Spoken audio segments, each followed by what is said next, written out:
Hola muchachos, ¿cómo están? Esta semana vamos a continuar con la tercera unidad de aprendizaje de la asignatura de Historia y Geografía, que es Chile en el siglo XX. Vamos a continuar con la primera lección que habla sobre cómo fue el paso del siglo XIX al siglo XX. Este periodo comienza con la República Parlamentaria.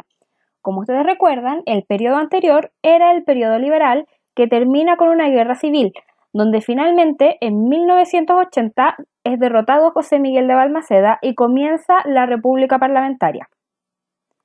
Esta termina en 1925 y durante este periodo ocurre un acontecimiento muy importante para la historia de nuestro país que es conocido como la Era del Salitre. Y yo me imagino que lo primero que ustedes se preguntan es, ¿qué es el salitre? Bueno, el salitre es un mineral que tiene varios usos. Los más importantes son que se utiliza como fertilizante en la agronomía a gran escala y se utiliza para la creación de ácidos y nitratos que eran muy relevantes porque los utilizaban para crear explosivos. La era del salitre se caracteriza porque hay un crecimiento económico súper importante en nuestro país.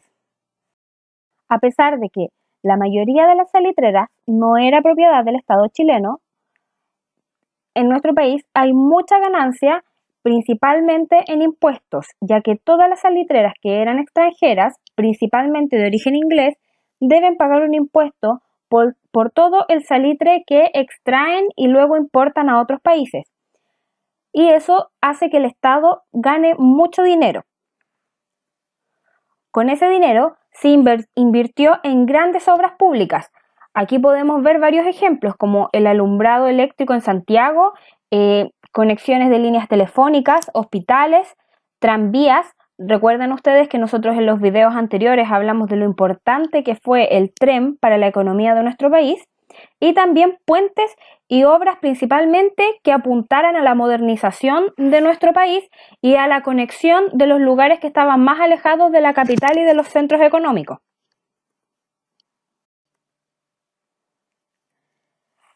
La ganancia económica, lamentablemente, no fue por igual para todos los sectores de la población. Teníamos una pirámide social súper marcada.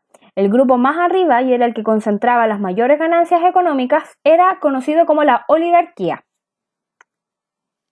El grupo del medio, que eran personas que podían acceder a educación y tenían condiciones de vida no acomodadas, pero que lograban mantener un estándar de vida, eran conocidas como la clase media. Y el último sector, que eran personas pobres y que eran sometidas a malas condiciones de trabajo, eran conocidas por ser los sectores populares. En estos sectores la mayoría de las personas no recibía educación y además los niños participaban de la fuerza de trabajo. Otra de las características relevantes de la era del salitre es la vida en las salitreras. De las salitreras se caracteriza porque era en un sector de nuestro país conocido como La Pampa. La Pampa se ubica en el norte de Chile y es un sector muy árido y además muy caluroso durante el día, pero muy frío durante la noche. Los yacimientos de salitre se encontraban principalmente en zonas desérticas. Y las salitreras se organizaban principalmente con este diagrama que nosotros vemos ahora, que también lo pueden encontrar en su libro de clase. Existía una zona de trabajo que se conectaba con un ferrocarril. De nuevo volvemos a la importancia del tren y del ferrocarril para el desarrollo de la economía en Chile. En otro sector estaban las habitaciones y las viviendas de los obreros. Las salitreras además tenían una gran casona que por lo general era la casa del dueño de la salitrera. La pulpería, que era el lugar donde los obreros compraban los bienes que necesitaban, y otros edificios que eran de menor relevancia. Entonces, la vida de las personas en las salitreras se caracteriza por varias cosas.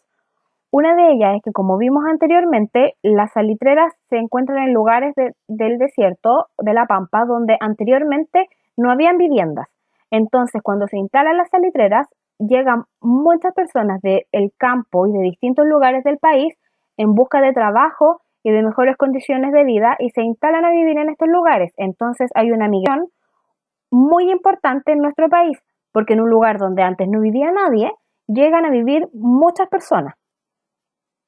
Cuando estas personas llegan a vivir a las salitreras, se encuentran con muy malas condiciones de vivienda.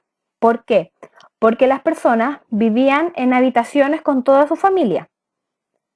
En las salitreras, además, los lugares donde vivían las personas se repartían según el grado que tuvieran dentro de la empresa. Ya vimos en la diapositiva anterior de que el dueño vivía en una casona muy grande con su familia. Sin embargo, el resto de los trabajadores vivían en muy malas condiciones, en espacios muy pequeños. Otra de las características de las salitreras era de que el pago no se realizaba con dinero, sino que a las personas le pagaban con fichas, y estas fichas debían ser utilizadas en las pulperías de las mismas salitreras. Esto es como que cada salitrera hubiese tenido su propio sistema económico y que el dinero que yo recibía en un lugar no lo podía gastar en otro lugar, lo que significaba de que el dueño de la salitrera también era el dueño de la pulpería. Entonces, además de pagarle a las personas y de ganar dinero vendiendo el salitre, también ganaba dinero vendiéndole a las personas las cosas que necesitaban para vivir, porque estaban obligados a comprarlos en la pulpería, no podían comprarlo en otro lugar, porque como no se les pagaba con dinero, sino que se les pagaban con fichas, estas fichas no las podían canjear en ningún otro negocio. Las salitreras además se caracterizaban por tener muy malas condiciones de higiene. Por lo general no contaban ni con alcantarillado ni con agua potable. Y a esto se suma de que la clase gobernante era muy indiferente a las necesidades de los trabajadores y a todas las injusticias que ellos vivían. Todas estas características en su conjunto forman algo llamado la cuestión social. La cuestión social se refiere a la importancia y al estudio de todos los malestares por los que pasa la clase trabajadora.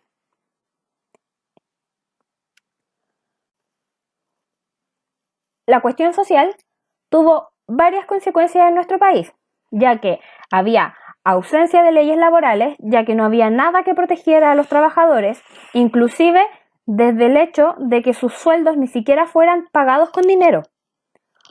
Otra de las cosas importantes era el trabajo infantil de los sectores populares. En las familias más pobres, los niños prácticamente no tenían acceso a educación porque los sueldos eran tan bajos que inclusive los niños tenían que trabajar para poder mantener a las familias. Como vimos también relacionado con el trabajo infantil, los sueldos eran muy bajos y además ni siquiera se garantizaba de que las personas recibieran su sueldo con dinero. Había una falta de seguro médico. Como ustedes se imaginarán, el trabajo de minero era un trabajo muy peligroso y no había nada que asegurara de que si las personas tenían un accidente mientras estaban en su trabajo recibieran atención médica, sino que debían costearle a ellos mismos o incluso perder la vida. Y muy malas condiciones de seguridad. Los trabajadores del salitre trabajaban prácticamente con condiciones de seguridad inexistentes.